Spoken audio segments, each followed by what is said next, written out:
Graça e paz, meus irmãos.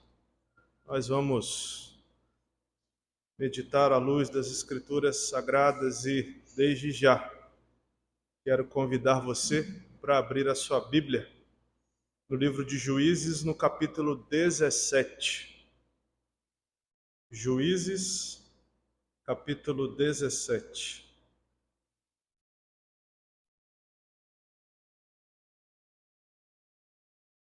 Diz assim a palavra de Deus: Havia um homem da região montanhosa de Efraim, cujo nome era Mica, o qual disse à sua mãe: Os 1.100 ciclos de prata que te foram tirados, por cuja causa deitavas maldições, e de quem também me falaste, eis que esse dinheiro está comigo.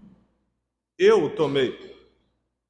Então lhe disse a sua mãe: Bendito do Senhor seja meu filho.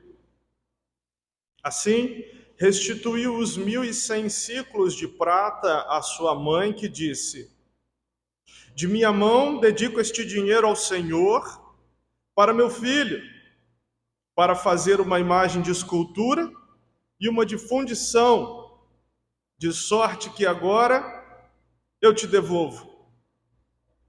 Porém, ele restituiu o dinheiro à sua mãe, que tomou 200 ciclos de prata e os deu ao ourives, o qual fez deles uma imagem de escultura e uma de fundição. E a imagem esteve na casa de Mica. E assim este homem, Mica, veio a ter uma casa de deuses, fez uma estola sacerdotal e ídolos do lar, e consagrou a um de seus filhos para que lhe fosse por sacerdote. Naqueles dias não havia rei em Israel, cada qual fazia o que achava mais reto.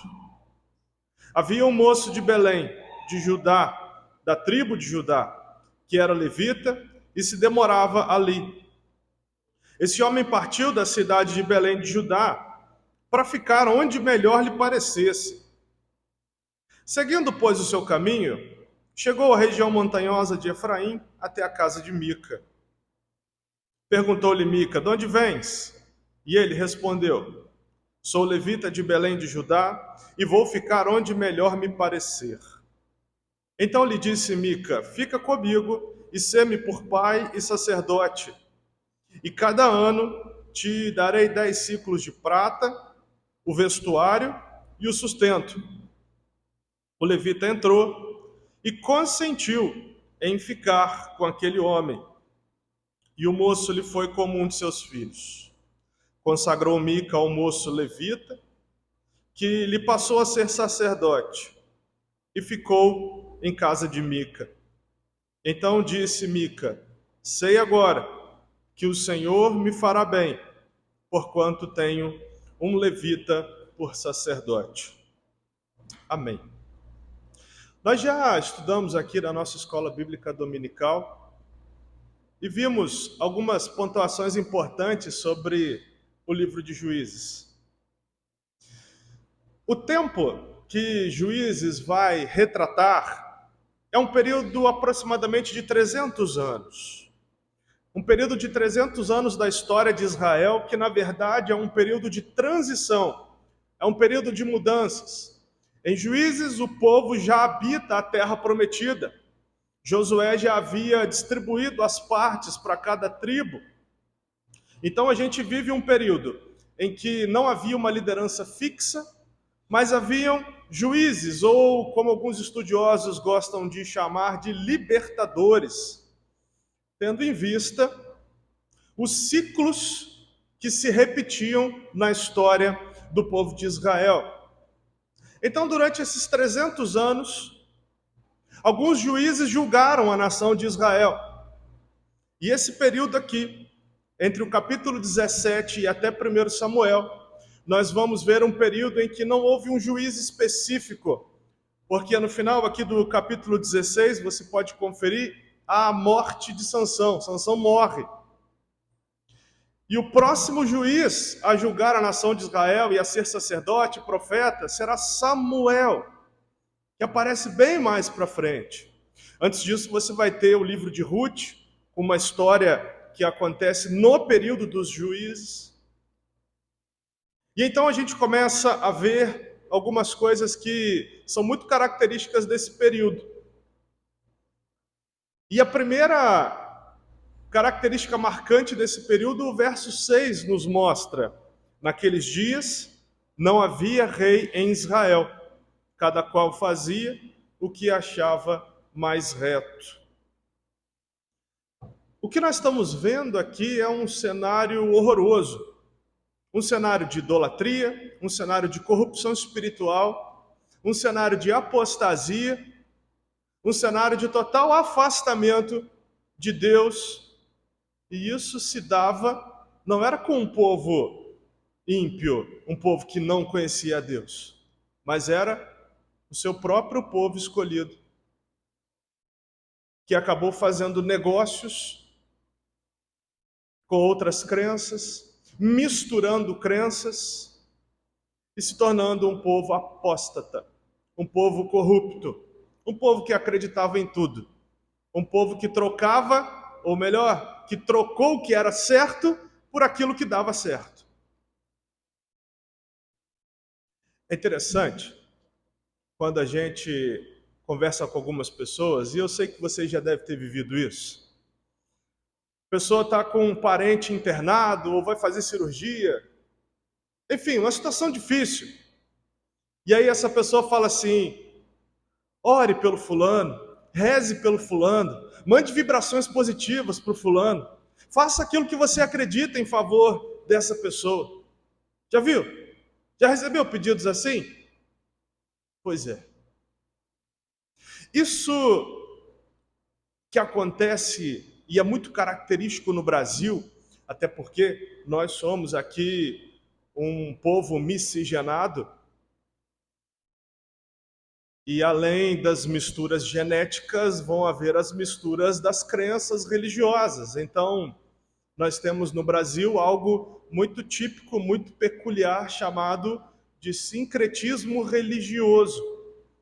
O sincretismo religioso, ele é a mistura de crenças. Então você pega uma ou mais crenças, você mistura essas crenças, forma uma terceira, e é aquilo ali que passa a valer. É justamente isso, trocar o certo por aquilo que dá certo. Na verdade, é trocar o interesse de Deus por aquilo que eu estou interessado que aconteça comigo. Não me importa mais a vontade de Deus, o que importa é aquilo que eu quero, é a minha vontade.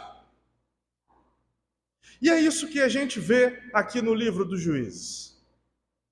Gerstenberger foi um teólogo alemão que viveu no Brasil, faleceu esse ano, em abril. Ele dizia o seguinte, uma de suas obras, que falava sobre os detalhes da religião sincretista judaica no período dos juízes, ele vai dizer que ao mesmo tempo que o judeu, que o israelita ia para o culto no templo, ele também tinha os seus ídolos no lar, ele tinha os seus amuletos. E ele fala alguns aqui, bem detalhadamente, vai falar de saquinho de mirra. Mirra, aquele perfume, né? Isso era um amuleto, era considerado sagrado. Quando o cidadão precisava de alguma coisa, ele ia no culto e pegava o saquinho de mirra dele e exercitava a sua fé. Meia-lua prateada, caixinha da vida e outros objetos mágicos. Se é que existe objeto mágico, né? Mas eles pegavam objetos e criam que aqueles objetos faziam mágicas. Estou precisando de algo. Vamos pegar o objeto mágico e vamos ver o que é que vai acontecer.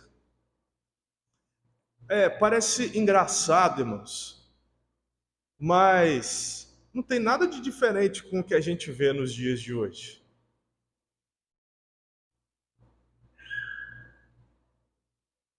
Hoje nem tanto mais, mas há alguns anos atrás você ligava a TV e você via uma enxurrada dessas ofertas. Rosa ungida, água benta, Coloque seu copo com água em cima do rádio, em cima da televisão. Se caísse a água, prejuízo, né? Mas essa quantidade de sincretismos, irmãos, não é só no Brasil. O judaísmo, até nos dias de hoje, com o seu judaísmo cabalístico, a crença na cabala, que é a mistura de elementos da lei de Moisés com crenças esotéricas.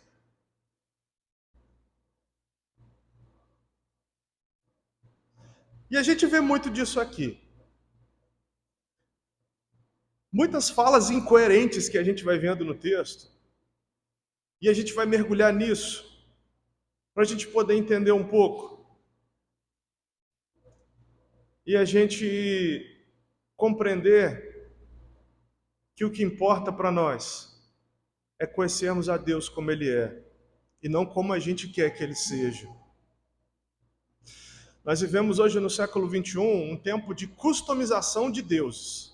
Ah, o meu Deus é assim. Ah, o meu Deus não faz assado. Então o cidadão procura um lugar onde haja um Deus customizado para ele. Né? Hoje a gente consegue customizar vários produtos, né? Desde o corte de cabelo até o carro que você quer comprar, a casa que você quer morar, você customiza. Você faz do seu jeito, do jeito que te atende. Afinal de contas, o cliente sempre tem razão. E aí, alguns anos atrás, no Brasil, o cidadão criou uma igreja. Pois é, que na sexta-feira faz sessão do descarrego. Que no sábado derrama água benta sobre as pessoas. E no domingo tem culto evangélico. Tem culto de ceia. Pegam todos os elementos e unem. Olha aqui, estou te entregando um produto completo, consuma. Mas a gente vai ver, irmãos, que tudo isso não é nada mais, nada menos do que apostasia. Isso não é nada mais, nada menos do que o interesse corrupto humano em atingir e alcançar os seus próprios interesses. Nada mais, nada menos do que isso. E então, nós olhamos para esses três personagens: Mica, a mãe dele e o levita. É muito incoerente, é muito engraçado isso, mas Mica significa aquele que é semelhante ao Senhor. Repito, aquele que é semelhante ao Senhor. Que ironia, não é?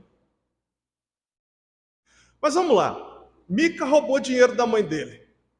1.100 ciclos de prata, isso convertido aí em medidas que a gente possa entender, dá em torno de 13 quilogramas. 13 quilogramas de prata, calculando aí pelas cotações do mercado, você vai ter em torno de 40 mil reais, valores de hoje. Mas que naquela época era muito dinheiro. Talvez o fruto de economias de uma vida inteira daquela mulher. A vida inteira guardando dinheiro. O cara vai lá e pega para ele. E aí, o que acontece? A mãe dele começa a praguejar. Que caia a mão daquele que pegou esse dinheiro. Eu trabalhei a vida inteira para ter esse dinheiro comigo. E agora? Sumiu tudo. Eu quero que quem pegou esse dinheiro pague centavo por centavo, se possível, com a vida. E Mica está ouvindo aquilo tudo. Está ouvindo aquela sessão de praguejamento. Mas como a gente está numa cultura de sincretismo, de mistura de crenças, tudo vale, tudo tem força, tudo significa alguma coisa, Mica é aquele cidadão que vai pensar o quê? Ri, praga de mãe, pega. Então deixa eu resolver isso, antes que essa praga chegue na minha casa, antes que chegue em mim. Vamos analisar essa conduta do Mica? Primeiro, ele roubou a mãe dele. Falta de temor. Falta de temor a Deus. Falta de respeito. Aliás, o próprio mandamento vai dizer: honra teu pai e a tua mãe. Mas ele não honra, ele rouba. Falta de temor a Deus. Sincretismo. A mãe está praguejando, está amaldiçoando, e ele fica com medo daquilo pegar nele. E uma terceira atitude, ele devolveu o dinheiro, mas não foi porque ele considerava a mãe dele. Ele devolveu o dinheiro por medo de ficar amaldiçoado. Remorso. Existe uma diferença entre arrependimento e remorso. Existe uma diferença muito grande. O arrependimento é uma tristeza que vem depois do erro. O remorso é uma tristeza que vem depois que as consequências do erro começam a se manifestar. Então são duas coisas muito distintas. E Mica não está agindo aqui por arrependimento, ele está agindo aqui por remorso. Depois que tudo deu errado, aí ele se arrependeu. Entre aspas. Vamos para a mãe dele? Já que a situação aqui não é das mais favoráveis, né? A coisa piora. A mãe dele recebe o dinheiro de volta. E aí ela percebe que é o filho dela que está sendo alvo das maldições dela. O que ela faz? Opa, é meu filho. Não pode ser assim. Já que o dinheiro apareceu, bendito seja o Senhor pelo meu filho. Talvez ela tivesse acreditando que as pragas dela pegariam em quem tivesse roubado o dinheiro, então ela manda uma palavra para cortar a maldição. Tá vendo, irmãos? Que ciclo de loucura. Só que tem muita gente sendo escravizada por aí, irmãos. Tem muita gente sendo escravizada nesse conceito. Seus bens estão sendo surrupiados. A consciência da pessoa está repleta de culpa. Essas pessoas estão se arrastando por aí por conta dessa quantidade de sincretismo que a gente vive, presencia e testemunha. Uma vez eu conversava com uma irmã que me dizia: pastor, eu já fiz parte desses... Eu não gosto de chamar de igreja, não. Já fiz parte desses ambientes. E uma vez eu deixei de pagar o meu aluguel para dar o dinheiro todo lá. Quase fui despejado. Pela misericórdia de Deus, não aconteceu.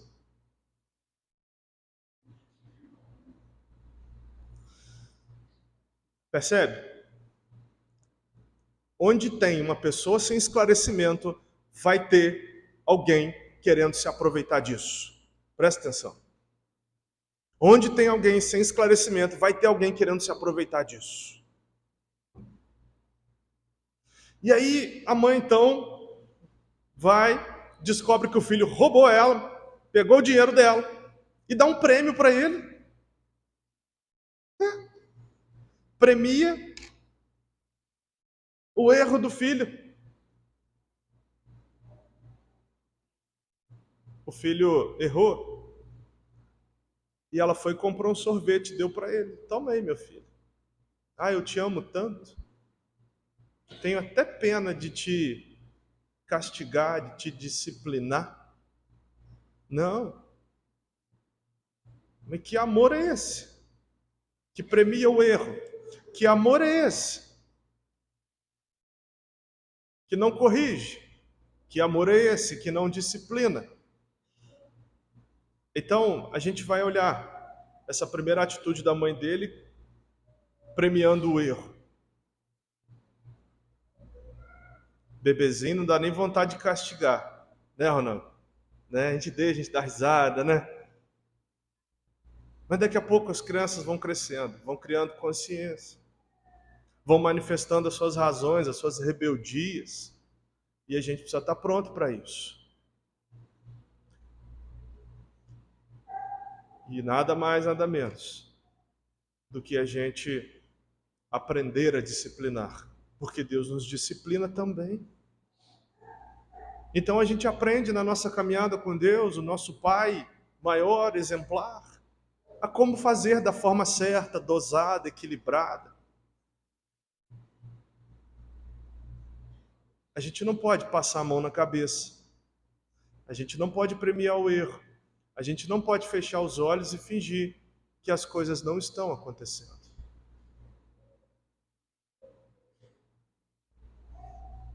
E aí ela manda fazer alguns ídolos para o filho dela, para Mica. Assalariam ourives, que faz 2 imagens para Mica. Presentinho da mamãe para você. 2 imagenzinhas, 0 quilômetro, novinhas. Coloca lá na sua casa. Ou melhor, coloca lá no seu santuário, né? Porque você tem outros deuses lá. Coloca mais 2 para sua coleção. E esse é de prata, hein? Vale mais. Vale muito mais. Falta de sabedoria. Como é que a gente vai dar um presente para alguém sabendo que ela vai se danar toda com aquele presente? Eu lembro quando a gente, uma vez, Júlia, minha mais velha, tinha 2 anos de idade, a gente foi numa loja de brinquedo e ela olhou um skate, aqueles grandões profissionais. E aí ela saiu da loja chorando. Ela tá aqui, ó. Vou confirmar depois. Ela saiu da loja chorando que a gente não comprou o skate para ela. Tá, e se eu lá, pai babão, vou lá, né? Passo o cartão e pronto. Tá aqui, minha filha. Ai, não aguento te ver chorando. 2 dias depois eu ia ter que ir lá no Léo e na Maíra para consertar os dentes quebrados dela. 2 anos de idade. Então, percebe? Nem hoje com 13 eu daria, imagina com 2. Né? Imagina com 2 anos de idade. Os nossos presentes precisam ser intencionais. Intencionais. E não porque a criança quer, não porque quer. Eu quero. Deus faz assim com a gente. Quanta coisa que a gente fala em oração, eu quero, e Deus faz. Nem sempre. Às vezes ele faz, mas anos depois. Porque a gente não estava pronto. Era como dar o skate para a menina de 2 anos de idade. E agora acho que é o pior de tudo, né? A mãe do Mica tinha ele como o Deus dela. Ai, eu posso ofender todo mundo, menos o meu filho. O mundo inteiro pode se aborrecer comigo, menos o meu filhão, menos meu bebezão.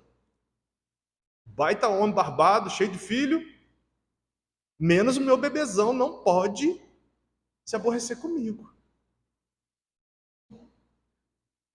Idolatria, falta de visão espiritual. Falta de visão espiritual. A criatura não é maior que o Criador, as bênçãos não são maiores que o abençoador. Tudo que Deus me dá, eu devo usá-lo, executá-lo, trabalhá-lo para a glória dele, e não para o meu bem-estar. É nessa que muitos crentes têm sofrido aquilo que não precisam sofrer, porque não têm vivido as bênçãos de Deus para a glória de Deus. Não há problema nenhum no nosso bem-estar com as bênçãos, mas a questão é aquilo que a gente tem feito com o que Deus tem nos dado, com o que Deus tem nos permitido viver. Mas calma que tem mais, tem o levita agora. E o levita tinha lá os seus propósitos. Levita era levantado por Deus para cuidar do tabernáculo, para cuidar do templo, dos serviços do templo. Levita não tinha herança. Levita não tinha bens materiais. Levita tinha tudo o que precisava para o seu sustento, vindo do templo, vindo das ofertas. Levita tinha cidade dentro das tribos. Dentro de cada tribo na terra prometida, tinham cidades onde os levitas moravam. Isso foi instituído por Deus e executado por Josué. Então os levitas tinham tudo o que precisavam, mas esse levita estava perambulando por aí. Alguma coisa errada tinha, não tinha? Se Deus já tinha determinado tudo como deveria ser, a forma certa e correta para um levita se portar, se comportar, exercer seu ministério, o que é que esse levita está fazendo por aí? Então a gente já começa a ver algumas coisas. Esse levita trocou o propósito de Deus pelas propostas que o mundo poderia oferecer para ele. Trocou o propósito de Deus pela proposta da idolatria. Trocou a glória de Deus por aquilo que era de nenhum proveito e pereceu.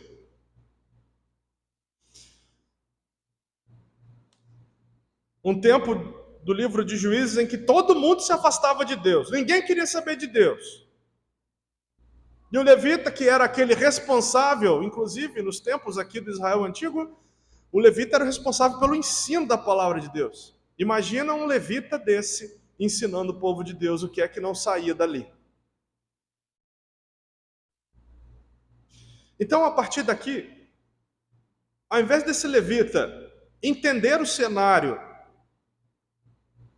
e, segundo os ensinamentos da palavra de Deus, levar o povo a acertar a vida, ele faz pior. Ele se afasta junto também de Deus. Ele cai no conto da idolatria, do sincretismo, do misticismo, do esoterismo e da apostasia. Troca o propósito de Deus para a sua vida pelas propostas que esse mundo pode oferecer para ele.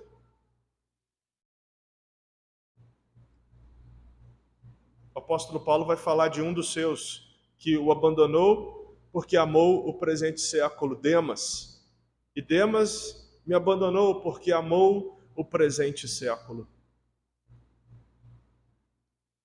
Quantos crentes têm trocado a glória de Deus por aquilo que é de nenhum proveito, por aquilo que não serve para nada, por aquilo que não alimenta, muito pelo contrário, causa indigestão.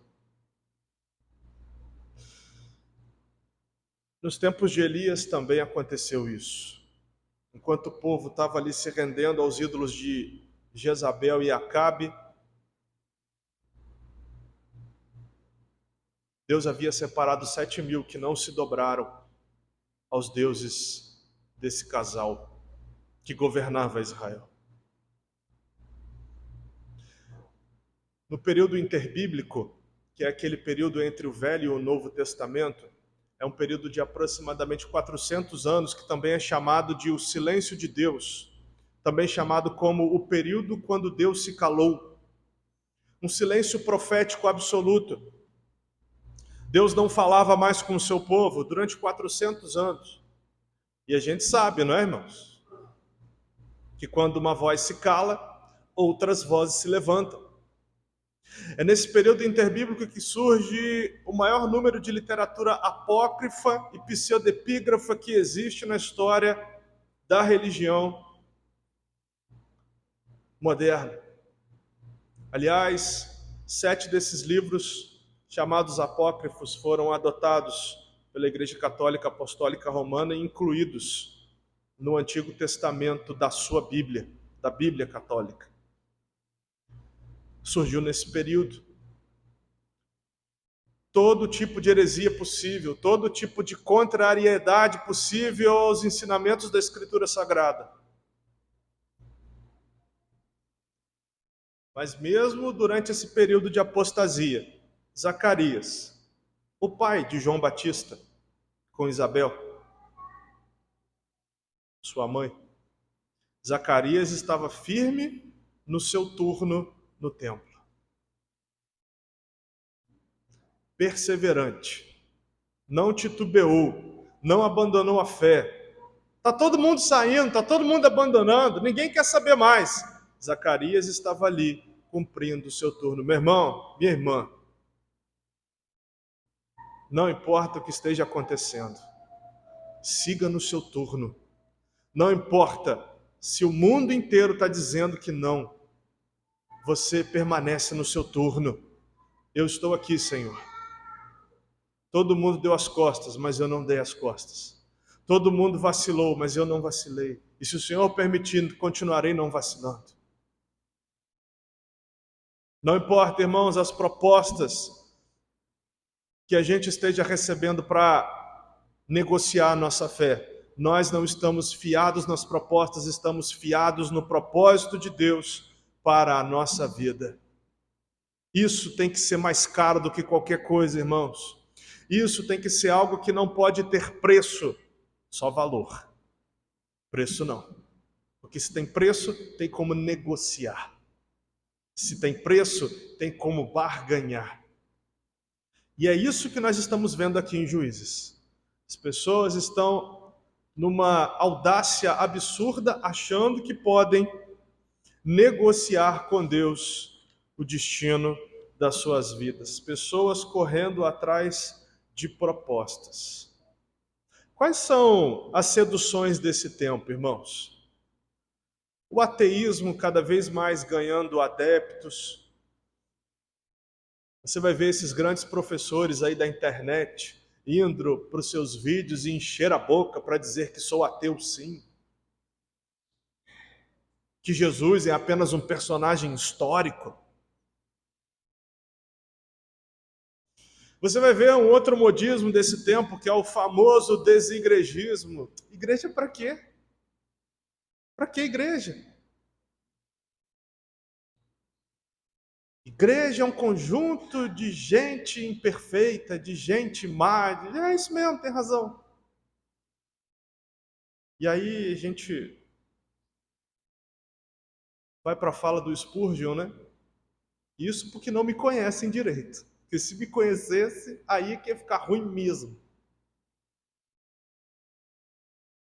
Mas o desigrejismo é um dos modismos desse tempo. E aí? Nem por isso a gente vai se tornar desigrejado. Amém, igreja? Nem por isso a gente vai se tornar desigrejado. Não é porque está na moda que serve para gente.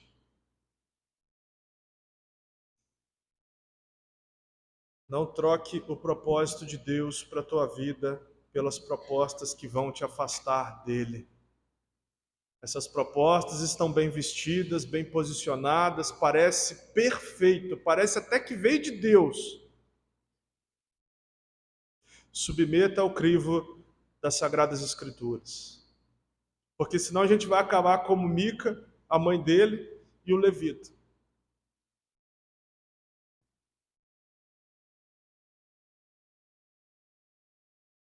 Eu queria fazer algumas aplicações desse texto com você, para a gente poder entender um pouco dessa realidade que vimos aqui em Juízes 17.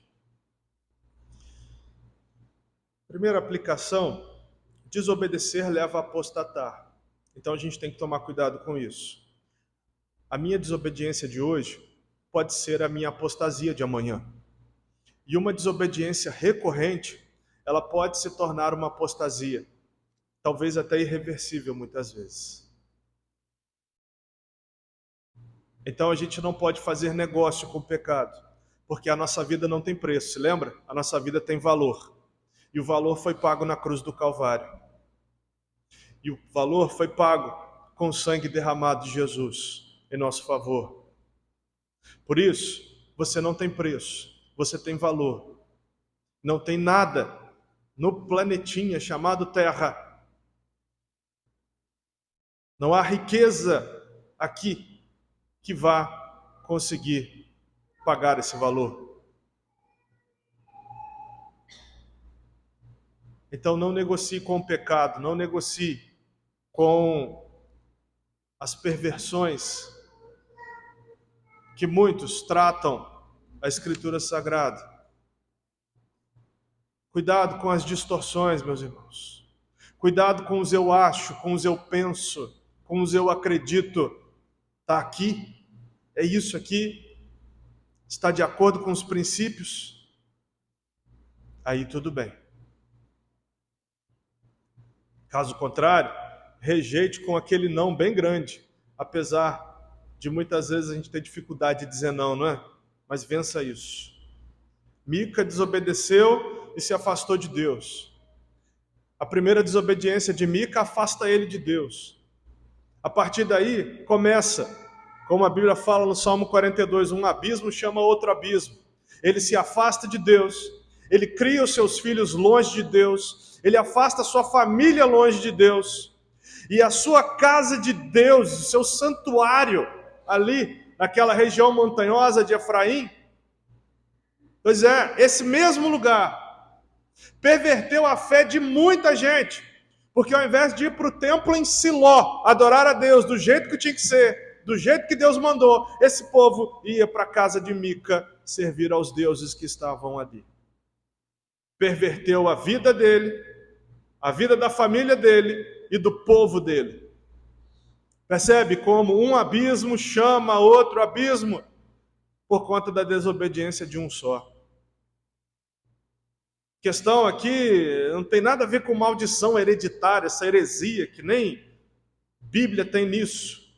Mas a questão é, eu não estou sozinho nesse mundo, existem pessoas que convivem comigo, pessoas que conversam comigo, pessoas que consideram o que eu falo, pessoas que vão absorver o que eu digo, pessoas que vão ouvir o que eu digo e vão colocar em prática nas suas vidas. É isso que a gente precisa cuidar. Ah, mas tem gente que não dá a mínima para o que eu falo. Tem também. Mas Jesus falou que qualquer um que fizer errar um desses meus pequeninos, melhor que ele seja amarrado uma pedra no pescoço e jogado no mar, do que perverter a fé de um desses meus pequeninos. Segunda aplicação, a gente vai ver no livro de Juízes que o culto a Deus estava pervertido, estava totalmente profanado, cada um fazia o que queria e que achava certo. Vamos colocar isso no culto, vamos colocar isso, vamos colocar um pouquinho daqui, um pouquinho dali, uma verdadeira salada de frutas. Estragada, azeda, né? Salada de fruta é bom, né, irmãos? No caso aqui estava estragado mesmo. O que aquele povo não entendeu é que o culto ele é do jeito de Deus. O culto é para Deus. E nesse cenário, eu sou aquele que cultua. Eu sou aquele que cultua e não aquele que é cultuado. O culto não é para mim. Uma vez eu comecei, nessa época de pandemia, eu comecei a ver uma live de uma igreja grande aqui do Brasil, igreja batista, igreja grande. E nos primeiros minutos, quem estava dirigindo o culto disse o seguinte naquela live: gente, vocês têm que ficar ligados com a gente nessa live, porque nós preparamos um conteúdo fantástico para você. Ai, meu Deus do céu. Oxe, eu achando que a coisa ia ficar boa. Desliguei a live, meus irmãos. Não sou cliente, não sou consumidor. Quem cultua sou eu. Meu papel é de adorar a Deus, é de entender a grandeza de Deus e me curvar diante dele. Meu irmão, esses dias, lá falando com a irmã Nelly aqui, esses dias, a gente olha para o tamanho desse universo, aliás, né? Universo que nem todo explorado ainda pelo ser humano, e a gente vê como a gente é pequenino, como a gente é pequeno. E Deus criou isso tudo, e a Bíblia ainda fala que está tudo aqui na mão dele. A gente leu isso hoje pela manhã, no Salmo 147. E as estrelas tem na palma da sua mão, chama cada uma pelo nome. Só na Via Láctea são quase 200 bilhões de estrelas. Quem sou eu para chegar diante de Deus e... Quem sou eu? Quem sou eu? Para achar que eu sou alguém na fila do pão. O culto é para Deus. Se é para Deus, é do jeito de Deus. Eu sou um mero executor. Eu sou aquele que cultua e não aquele que é cultuado. O que o povo de Juízes estava percebendo é que tinha que ser do jeito deles para atender e atingir os objetivos deles. Que religião mais utilitarista, que religião mais interesseira. Terceira aplicação, a importância do compromisso com a palavra de Deus. Sabe por quê, meus irmãos? Porque o mundo e o diabo não vão parar de propagar as heresias. Heresia não vai acabar, irmãos. Sempre vai ter, essa semana você vai se deparar com várias. Heresia está lotado de heresia por aí. Tem muita coisa. Isso não vai acabar, não vai parar. Mas o crente que está firmado, meu irmão, o crente que tem compromisso com a palavra de Deus, aquilo que é, aquilo que não é, não serve para mim, a Deus. E fim de papo, e fim da linha. Quantos crentes esotéricos a gente encontra por aí, irmão? Pois é contra isso. É contra isso que o Espírito Santo permitiu que esse texto estivesse aqui. Contra esse tipo de atitude.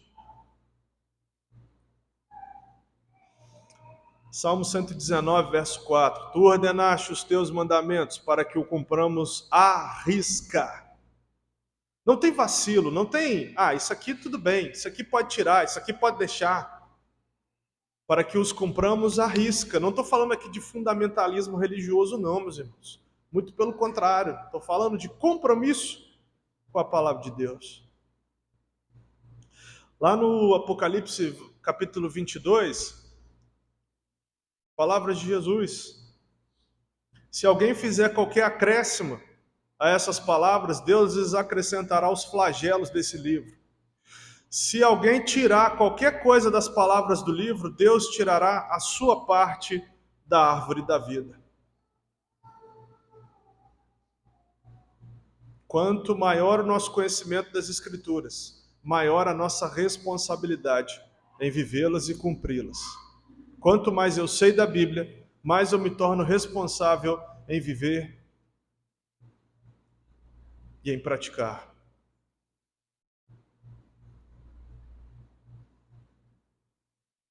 Quem tem compromisso com a palavra de Deus é o seu primeiro crítico. Ele critica a si mesmo. Quem tem compromisso com a palavra de Deus, ele se acha indigno de qualquer coisa, inclusive no meio dos irmãos. Quem tem compromisso com a palavra de Deus não negocia os princípios dela. Aliás, como é que Jesus encerra o Sermão do Monte? Aquele que segue as minhas palavras e obedece é como o homem que construiu a sua casa sobre a rocha. Vieram os ventos, transbordaram os rios e as tempestades vieram e deram contra aquela casa, e a casa permaneceu firme, de pé. Mas houve aquele que construiu sua casa sobre a areia, e transbordaram os rios, e vieram os ventos e as tempestades contra aquela casa, de forma que ela caiu, porque o seu alicerce não era firme. Compromisso com a palavra de Deus, irmãos. É isso que vai nos fazer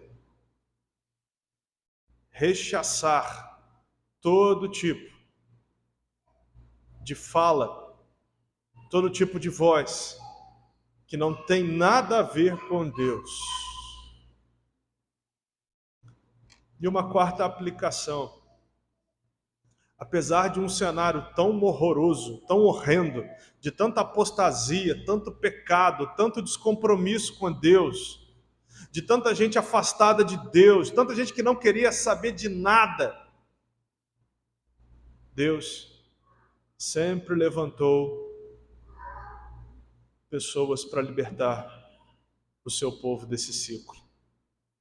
Um ciclo de pecado, cativeiro, súplica e salvação. Deus sempre vinha resgatar o seu povo. Deus é misericordioso. A palavra misericórdia, uma palavra que vem do latim, miséria de coração. Aquilo que eu mereço receber, misericórdia. Por miséria de coração, Deus não me dá. E ainda ele vai além. E aí ele me dá aquilo que eu não mereço. Graça, favor imerecido de Deus. Um povo que achava que conhecia a Deus, mas tinha apenas uma ideia sobre ele. E essa ideia os fazia acrescentar outras coisas que não haviam sido previstas por Deus para serem acrescentadas. O profeta Oséias vai dizer, referindo-se ao povo de Israel, nós devemos conhecer e prosseguir em conhecer ao Senhor. O apóstolo João vai dizer que a verdade, ou o conhecimento da verdade, liberta.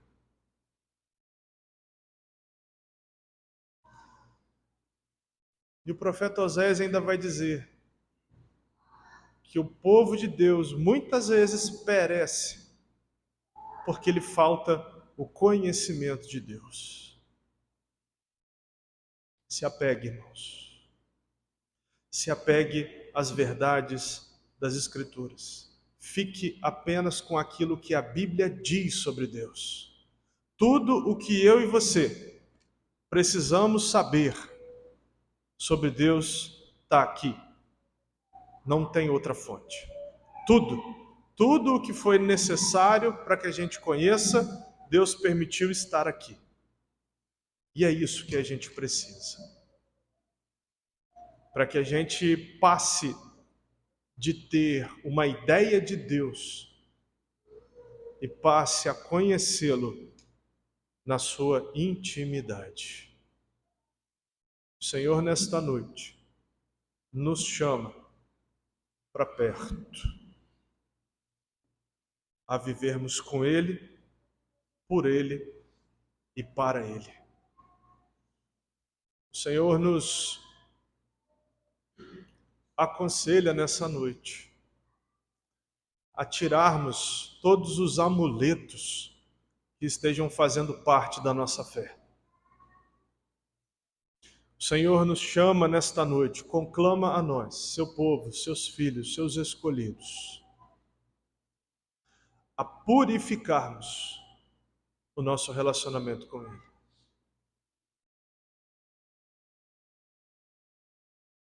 O Senhor nos mostra esses 3 exemplos a não serem seguidos. O Senhor nos chama a um compromisso sincero e verdadeiro.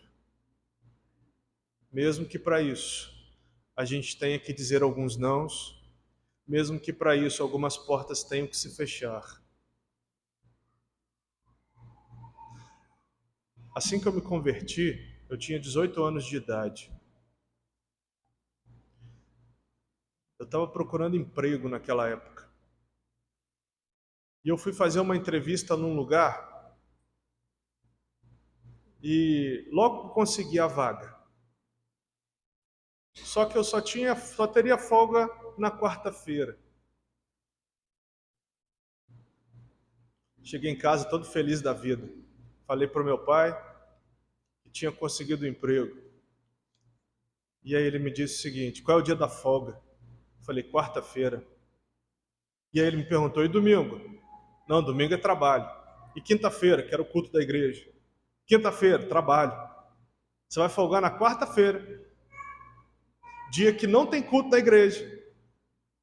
Você acabou de se converter. Já vai abandonar assim? Eu falei, pois é, eu nem tinha percebido isso. Aí eu nem fui trabalhar. E graças a Deus por isso. Meu irmão, aquilo que a gente precisa, Deus vai dar. Cuidado com as propostas que vêm para te desviar do propósito de Deus para a sua vida. Mica, a mãe dele e o levita foram nessa conversa e se deram muito mal. Cadê a história deles? Acabou. Estão sendo citados apenas como exemplo a não ser seguido, como péssima referência. Qual foi o legado que deixaram? Quantas pessoas conduziram a presença de Deus? Eu não sei quanto a você, mas não é isso que eu quero para minha vida, não. Eu sei que não é isso que Deus quer para mim. Vamos nos apegar a Ele. E aqui a gente chega nele. Feche os teus olhos, curve o teu rosto. Vamos orar.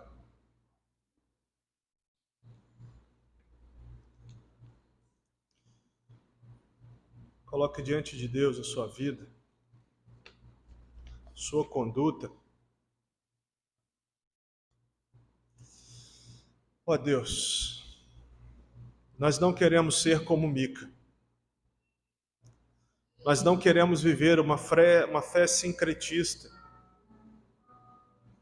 Nós não queremos, Senhor, trocar a Tua glória por aquilo que não é de nenhum proveito. Livra-nos de uma religião utilitarista. Livra-nos, ó Deus, de um comportamento interesseiro. Faz-nos, ó Deus, transcender todo e qualquer interesse da nossa natureza pecaminosa, corrupta, carnal. E leva-nos, ó Deus, a buscar o Senhor, buscar uma vida de santidade, adorar o Senhor, te agradar, fazer aquilo que o Senhor estabeleceu. Nos desafios da vida, ó Deus, que a gente apele para o Senhor e não para os nossos recursos ou para os recursos deste mundo. Que nas nossas calamidades sejam os nossos joelhos a estarem dobrados e não a nossa face diante de outros deuses. A Ti, ó Deus, nós clamamos nesse momento. Purifica-nos. Dá-nos mais de Ti e faz-nos aprender mais de Ti. Livra-nos, ó Deus, dos falsos ensinos e dos ensinos corruptos. Nestes tempos de internet, quando temos acesso a tanta coisa, dá-nos, ó Deus, um espírito crítico à luz das Escrituras Sagradas, para que saibamos, ó Deus, separar aquilo que é joio e aquilo que é trigo, aquilo que deve ser para o nosso proveito e aquilo que não é para o nosso proveito. Dá-nos discernimento espiritual, para que não caiamos e não incorramos nestes erros contra a sã doutrina. Em nome de Jesus. Amém. Vamos louvar